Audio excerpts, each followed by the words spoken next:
Esto es DW Noticias desde Berlín. Un juego de poderes entre la Casa Blanca y el Departamento de Seguridad Nacional de Estados Unidos deja en vilo la suspensión de controles en carretera de la Policía Migratoria ICE, envuelta en un escándalo más por la muerte de 2 migrantes en tan solo una semana durante sus operativos.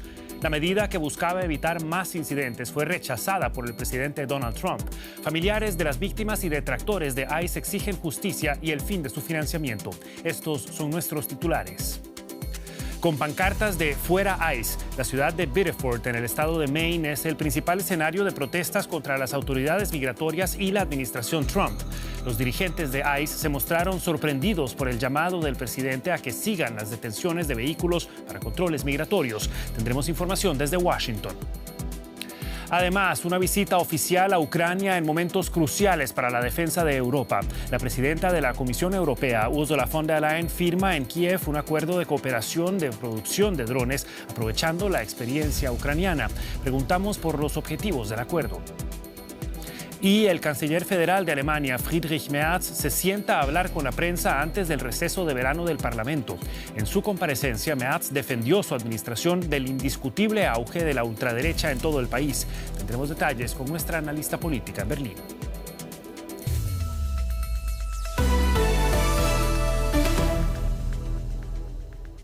Los saluda Javier Arguedas. Gracias por informarse con nosotros. En Estados Unidos, el Servicio de Control de Inmigración y Aduanas ICE desata una nueva ola de protestas e indignación nacional, esto tras la muerte en menos de una semana de 2 inmigrantes a manos de la policía migratoria. El martes, los directivos de la agencia dieron la orden de suspender temporalmente los controles en carretera, pero horas más tarde el presidente Donald Trump rechazó la medida. Las familias de las víctimas exigen ahora justicia, pero la percepción, en medio de un Estado de Derecho que parece erosionarse, es de absoluta impotencia ante un ente que actúa sin miedo a las consecuencias. Desde el regreso de Trump a la Casa Blanca en enero de 2025 se han registrado 29 incidentes en los que agentes del ICE dispararon contra civiles, dejando al menos 9 muertos, según el portal TruTrace. Estos hechos han generado pedidos de investigaciones independientes y una mayor presión sobre las autoridades migratorias. La hermana de Johann Sebastián Durán, el ciudadano colombiano de 26 años que murió por los disparos de un agente del ICE en la localidad costera de Biddeford, en el estado de Maine, durante una parada de un vehículo, exigió justicia y respuestas. Pedimos ayuda para poder esclarecer los hechos y realmente pues que se haga justicia como tiene que ser, porque fue un dolor muy grande que está causando nuestra familia, ya que él es un muchacho juicioso, nunca se ha metido con nadie y allá tampoco, o sea, él simplemente era de su trabajo a la casa y de la casa a su trabajo, nada más, dedicado a su familia. El Departamento de Seguridad Nacional de Estados Unidos describía al ciudadano colombiano como un inmigrante ilegal. Defensores de los derechos de los inmigrantes afirmaron que Durán tenía un permiso para trabajar en Estados Unidos, mientras que el presidente colombiano, Gustavo Petro, lo identificó en una publicación en X y exigió responsabilidades a las autoridades estadounidenses. Cientos de manifestantes se reunieron el martes en el estado de Maine para exigir en ese territorio el fin de las operaciones del Servicio de Inmigración y Control de Aduanas de Estados Unidos, conocido como ICE. Quiero que el ICE se vaya de Maine, de inmediato. Eso es algo que podríamos hacer hoy mismo. También quiero que se le retire la financiación. Creo que el aumento de los fondos fue un error y que los están utilizando de manera inadecuada. Además, es el dinero de los contribuyentes. No creo que el ICE deba existir. Ha perdido la confianza de la gente. El ICE actúa con impunidad, no les importan las leyes, no les importa ninguna de las decisiones judiciales que se han aprobado a nivel estatal y nacional para limitar sus actuaciones. Sienten que mientras Trump sea presidente pueden actuar con impunidad y hacer lo que quieran, incluido asesinar. Y queremos dejar claro que llevar una placa bonita no es una licencia para matar. La Fiscalía General de Maine informó de que estaba investigando el tiroteo contra el colombiano Johann Sebastián Durán junto con las autoridades locales, estatales y federales. Estas 2 muertes recientes, la de Johann y la del mexicano Lorenzo Salgado, provocaron la suspensión de la mayoría de las paradas de vehículos en todo el país, excepto en casos urgentes y en operaciones relacionadas con órdenes de detención por delitos. Solo desde enero son ya 4 los muertos a manos de agentes migratorios. Eso ha intensificado el escrutinio sobre las tácticas de la agencia y del uso de la fuerza por parte del ICE. Y establecemos contacto con la ciudad de Washington, donde el periodista José Díaz Briceño nos ofrece más detalles de las repercusiones de estos casos. José, ¿qué tal? Un gusto saludarte. Entendemos que la Casa Blanca derogó la directiva que suspendía los controles en carretera. ¿En qué quedan entonces las facultades de ICE en este momento? Así es, la decisión del presidente Donald Trump de dar marcha atrás al evitar las detenciones de migrantes en paradas de vehículos sorprendió y mostró una grieta fuerte al interior de su administración, pues desde el mismo día en que se había dado a conocer que éstas entrarían en pausa a partir del día de ayer, algunos miembros de la administración filtraron a los medios su desacuerdo con ellas, en particular el consejero de Seguridad Nacional Stephen Miller, de acuerdo con filtraciones, habría hecho cabildeo con el presidente Trump para dar marcha atrás a esta decisión. Específicamente, las paradas de vehículos y las detenciones migratorias son un elemento clave para el servicio de inmigración en detener migrantes indocumentados. De acuerdo con medidas independientes de algunos organismos, se asegura que tan solo en el mes de enero hubo más de 3.300 detenciones de migrantes en paradas de vehículos. Esto significa un incremento drástico respecto a julio pasado, cuando solo 600 ocurrían. Así es que el servicio de inmigración se habría quedado sin una de sus herramientas principales y Trump decidió echar marcha atrás por esto. Ahora, ICE es un tema frecuente en las múltiples campañas electorales en curso en Estados Unidos, también con miras a las elecciones de medio mandato en noviembre. José, ¿qué implicaciones políticas tienen todos estos sucesos? El efecto político más concreto que este tiroteo tiene es directamente para el control del Senado de Estados Unidos.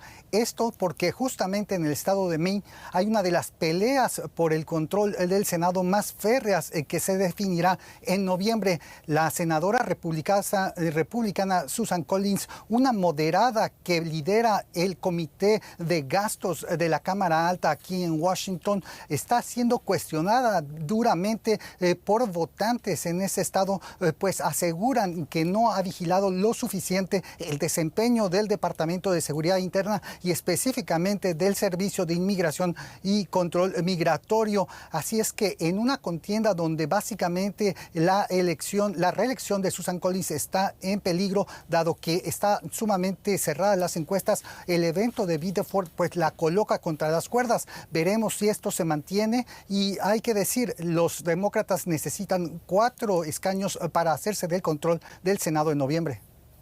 José Díaz Briceño con los pormenores de la última controversia en torno a la policía migratoria ICE. José, muchísimas gracias. Hasta la próxima.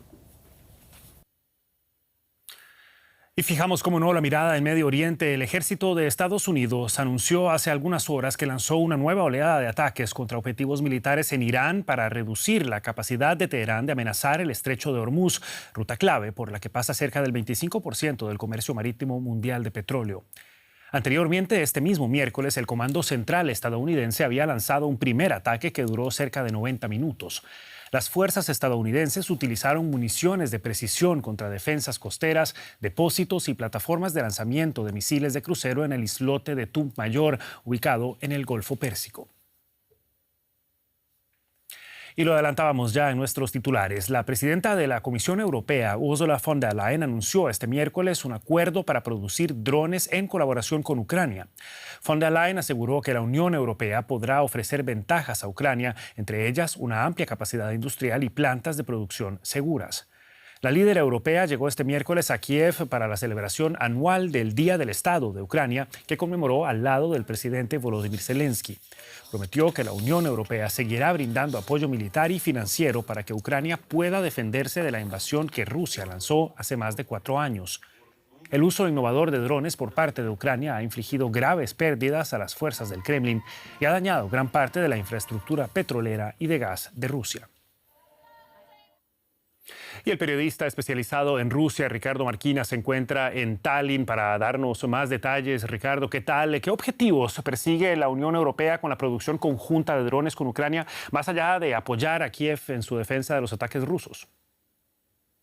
Buenas noches desde el Báltico. Bueno, son varios los objetivos que se han ido desgranando de manera oficial y no oficial durante estos últimos meses. Uno de los principales será aprovechar esa experiencia de los ucranianos en la guerra de drones, que es la guerra del futuro, porque Ucrania es el ejército más fogueado, el más experimentado de Europa, junto con el ruso, y Bruselas quiere aprovechar esa experiencia. Segundo punto importante es integrar la capacidad industrial ucraniana con la europea para aumentar la calidad, la innovación, pero sobre todo el tamaño, digamos, la escala en la que Europa y Ucrania pueden producir drones. Pero para mí fundamental sería poder reducir la dependencia de Europa, ya no de Ucrania, sino de la propia Europa, de la tecnología militar de terceros países. Y evidentemente estoy pensando en Estados Unidos, ya que Europa va muy por detrás de la carrera armamentística de la propia Rusia, incluso y evidentemente de Estados Unidos. Entonces, Europa, Bruselas considera que Kiev es el mejor aliado para todos estos tres objetivos. Hablemos de la reacción del otro lado, Ricardo. El Ministerio de Defensa ruso publicó una lista con fábricas europeas que supuestamente ya producen drones para Kiev y amenazó con, citamos, consecuencias impredecibles si drones ucranianos fabricados en Europa se utilizan en ataques contra Rusia. Primero, ¿qué hay de cierto en esto y qué tanto puede involucrar a la Unión Europea en el conflicto aún más? Bueno, cierto es. En Rusia ha publicado esa lista de empresas privadas, otras con participación pública en varios países de Europa, que son además países de la OTAN. La gran pregunta, evidentemente, es: ¿Rusia atacaría estas empresas europeas situadas en países como Rumanía, Alemania o, por ejemplo, España? Pues la respuesta corta, yo creo que la más evidente para todos, es que ahora mismo no, porque eso sería provocar, atacar a la OTAN, provocando la activación del artículo número 5 y entrar en la Tercera Guerra Mundial. Y, siendo serios, Rusia, después de más de 4 años de guerra, no ha conseguido controlar por completo una provincia, Donbass, la región de Donetsk, pues difícilmente podría enfrentarse cara a cara con la alianza. Evidentemente, todas estas amenazas entran dentro de lo esperable de la guerra de propaganda para intentar intimidar a esas empresas que podrían estar pensando entrar en el negocio de los drones militares. Ricardo Marquina, con los pormenores de esta integración militar entre la Unión Europea y Ucrania. Muchísimas gracias, Ricardo. Muy buenas noches. Gracias a ustedes. Y justamente las fuerzas de drones del ejército ucraniano aseguraron haber alcanzado esta madrugada 20 buques de la denominada flota fantasma rusa en el Mar Negro, según informó el comandante de esa unidad. Kiev busca interrumpir las rutas de abastecimiento y dificultar las conexiones con la península de Crimea. Mientras tanto, Rusia también ha estado reforzando sus bombardeos contra los puertos ucranianos en el Mar Negro, especialmente el complejo portuario de Odesa, clave para el comercio exterior de Ucrania.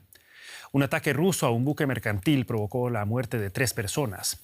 La escalada en el Mar Negro coincide con el aumento de los ataques de ambos bandos contra ciudades, puertos e infraestructuras alejadas de la línea del frente. Aquí en Alemania, el canciller federal Friedrich Merz habló este miércoles sobre política exterior y nacional, así como de asuntos económicos en su tradicional rueda de prensa previa al receso de verano en Europa. Merz apuntó a Rusia y a su posible rearme para preparar, según sus palabras, agresiones más allá de Ucrania. El mandatario asume que habrá más ataques en el este de Europa como parte de la llamada guerra híbrida, que incluye sabotajes contra infraestructuras. En temas de política interior y de defensa, el jefe de gobierno alemán subrayó que el objetivo de su administración es convertir a las Fuerzas Armadas de Alemania en el ejército convencional más fuerte de Europa, con un presupuesto de casi 110.000 millones de euros para defensa en 2027. Nuestra corresponsal política, Carol Guerrero, estuvo en esta comparecencia y recoge para nosotros las claves de las declaraciones del canciller.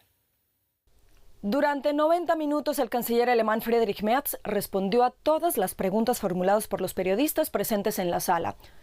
Merz hizo un balance de lo que ha sido este primer semestre de 2026 y afirmó que aunque su gobierno ha logrado mucho, está lejos de ser suficiente. Una autocrítica más que justificada, porque recordemos que según las encuestas, más del 80% de los alemanes dice estar insatisfecho con la gestión de la coalición de gobierno que lidera el canciller Merz. Una pregunta recurrente en esta rueda de prensa fue sobre AfD, el partido Alternativa para Alemania, al que las formaciones tradicionales en este país consideran como una amenaza a la democracia. Pues Merz afirmó que hará todo lo que esté en sus manos para impedir que AfD llegue al poder y además se dirigió a los simpatizantes de este partido. Les pidió no fiarse únicamente de las redes sociales para informarse y también les pidió prestar atención a lo que su gobierno está haciendo realmente, palabras textuales. Al ser preguntado sobre un programa del Departamento de Estado de Estados Unidos del que podrían sacar provecho grupos cercanos a AfD, Merz recordó que en Alemania es ilegal financiar partidos políticos desde el extranjero. En resumen, hoy vimos a un canciller sereno, pero también muy consciente de que su gobierno no atraviesa por su mejor momento. Y este mal momento del gobierno lo sienten los alemanes, sobre todo en su bolsillo. Por eso está Juliana González para el ángulo económico de esta noticia, Juliana. Así es, y es por eso que el canciller Javier decidió hablar de los temas económicos que ocuparon un lugar relevante en esta comparecencia.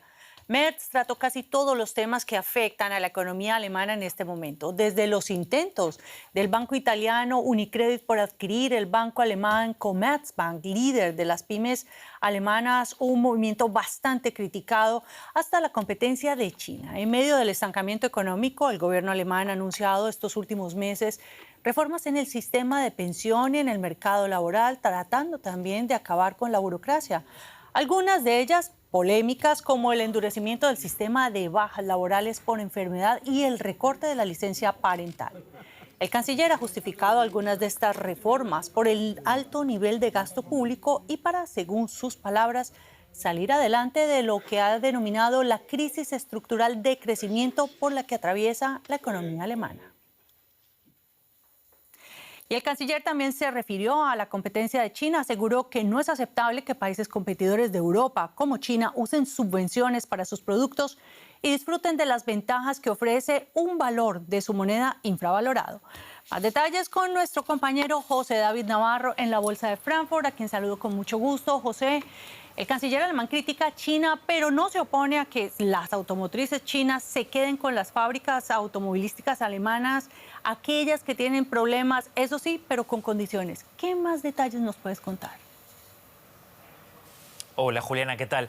Pues sí, efectivamente, Merz ha dicho que no se opone a esa estrategia de la que aquí en Alemania en realidad se lleva hablando mucho tiempo, que es que capital chino o marcas chinas utilicen las fábricas automovilísticas de Alemania que no están al tope de sus propias capacidades, pero dice que no lo ve como una estrategia a largo plazo. Dice que eso no solucionará el problema de fondo de las marcas automovilísticas alemanas y deja, Juliana, la decisión final, por supuesto, en manos de las propias empresas. Las declaraciones del canciller alemán llegan en un momento, como saben, donde dentro de la marca más importante, que es Volkswagen, se está discutiendo la posibilidad de recortar la plantilla global en 100.000 empleados y 4 de las fábricas aquí en Alemania tienen un futuro muy incierto. Curiosamente, este mismo fin de semana, el consejero delegado de Volkswagen dijo en una entrevista a un medio alemán que existen soluciones más inteligentes que el cierre de fábricas, unas declaraciones, Juliana, que avivan ese debate de si las automovilísticas alemanas deberían asociarse con empresas armamentísticas o, como estamos hablando, con fabricantes chinos. Sin lugar a dudas, José, el tema de los puestos de trabajo y la protección es central aquí, pero hablando del tema de los vehículos, ¿cuántas marcas chinas están produciendo ya en Europa y cómo se ven las perspectivas de que vaya más? Pues Juliana, es una estrategia que en realidad solo está comenzando. Si hablamos de fábricas chinas que se hayan levantado desde cero, solo tenemos la de Hungría de BYD, que espera la marca que entre en funcionamiento a finales de este 2026. Pero atención, porque la marca, muy importante en el sector de los eléctricos, está buscando una segunda localización aquí en Europa y los ojos parecen estar puestos en España y en Francia. No les sorprenderá si les digo que un factor muy importante son los costes laborales, algo que juega en contra de Alemania, donde los costes son más elevados que en otros países vecinos de Europa. Pero, Juliana, mirando a largo plazo, esa estrategia de asociación con marcas chinas o que marcas chinas utilicen fábricas que no están del todo utilizadas aquí en Europa va a seguir creciendo, sobre todo impulsada por la estrategia de Bruselas de productos que tengan que ser hechos aquí en Europa para recibir subvenciones pagadas con los impuestos de los europeos. Estaremos pendientes del resultado de estas ideas. José David Navarro, muchas gracias. Y precisamente ese gran competidor de Alemania en lo económico, China, ha mostrado uno de los crecimientos trimestrales más bajos de su Producto Interno Bruto desde el año 1991, cuando el gigante asiático comenzó a publicar la evolución de su actividad económica. En el segundo trimestre, la segunda economía mundial experimentó un crecimiento de apenas el 4,3% interanual. Si bien China tuvo cifras peores en 2022 cuando se enfrentaba a los efectos de la pandemia del coronavirus, Pekín no había tenido números tan bajos desde comienzos de la década del 90. Según los expertos, China afronta una baja demanda interna mientras el mercado inmobiliario, símbolo de la estabilidad social, se desploma. Y la guerra en Irán podría seguir impactando el bolsillo de los consumidores, incluso si el conflicto llega a su fin. Expertos consultados por el New York Times advierten que las empresas de todo el mundo están aumentando inversiones para proteger sus cadenas de suministro ante un entorno más incierto y riesgoso. Esto implica buscar proveedores alternativos, acumular inventarios y crear nuevas rutas de distribución. Medidas todas que elevan los costos operativos. Según analistas, esa mayor flexibilidad tendrá un efecto inflacionario en sectores clave desde alimentos y energía hasta productos electrónicos. De hecho, el Fondo Monetario Internacional prevé que la inflación global suba al 4,7% en 2026. Y nos vamos para Colombia porque las mujeres en ese país están al frente del 51% de las unidades económicas urbanas. Esto según los resultados del censo económico presentado por el Departamento Administrativo Nacional de Estadística, que por primera vez incorporó información sobre el perfil de los propietarios de negocios. En esa categoría entra desde una empresa, una tienda de barrio, una papelería que funciona desde una vivienda, un restaurante hasta un vendedor de comida callejera.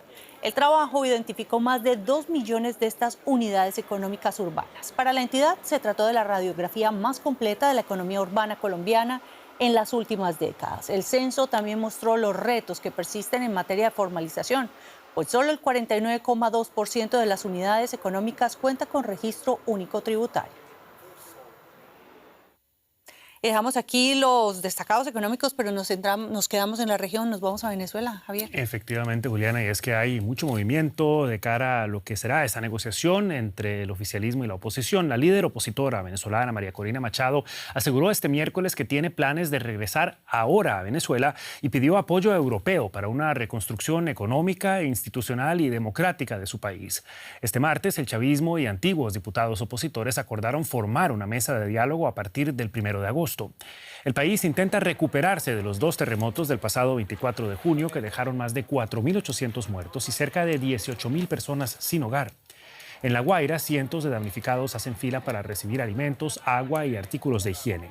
La ayuda es distribuida por organizaciones humanitarias y forma parte del operativo internacional encabezado por Estados Unidos, que trasladó suministros hasta la costa venezolana en una embarcación anfibia. El Departamento del Tesoro de Estados Unidos designó al Cartel de Juárez y a los Viagras como organizaciones terroristas extranjeras, además de mantener las sanciones que ya pesaban sobre ambos grupos por narcotráfico. El Cartel de Juárez tiene su base en Ciudad Juárez, Chihuahua, y en los años 90 traficó toneladas de cocaína en aviones comerciales. Más tarde se fragmentó en diversas facciones como La Línea y Los Aztecas.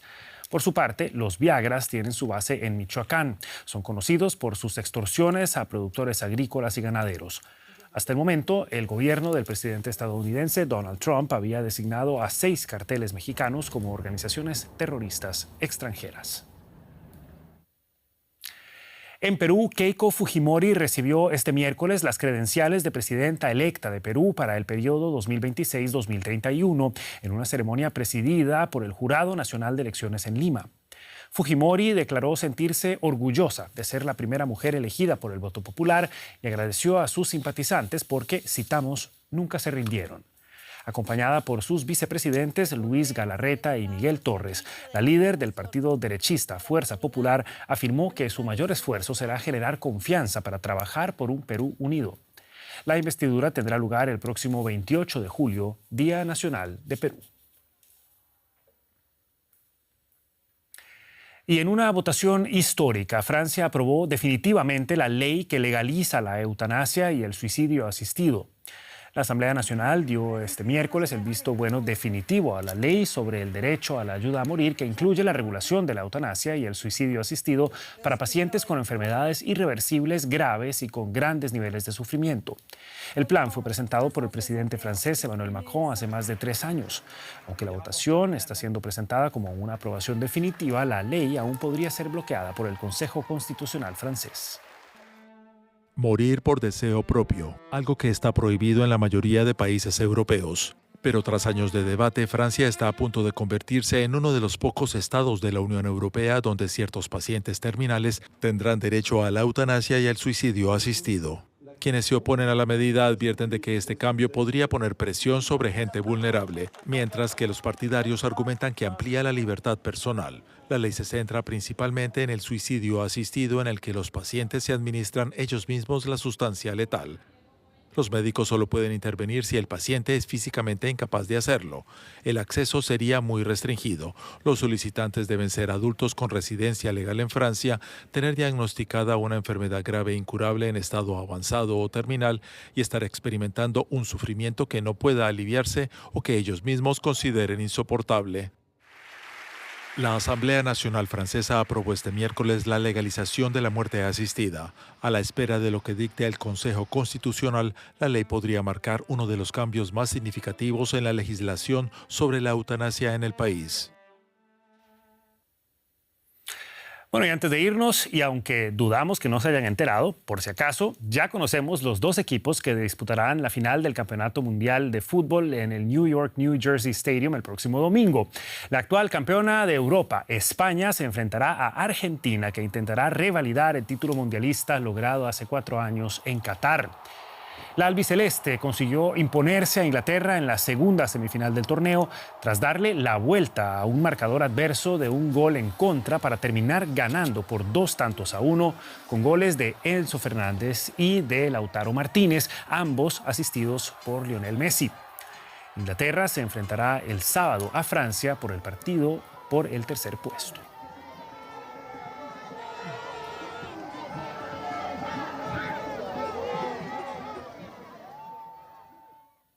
Sea como sea, habrá enormes celebraciones. Con esto ponemos final a esta edición de DW Noticias. Los acompañó Javier Arguedas junto a todo el equipo que trabaja para ustedes aquí en Berlín. Recuerden que pueden mantenerse al tanto de la actualidad en dw.com y seguirnos en nuestras redes sociales buscando DW Español.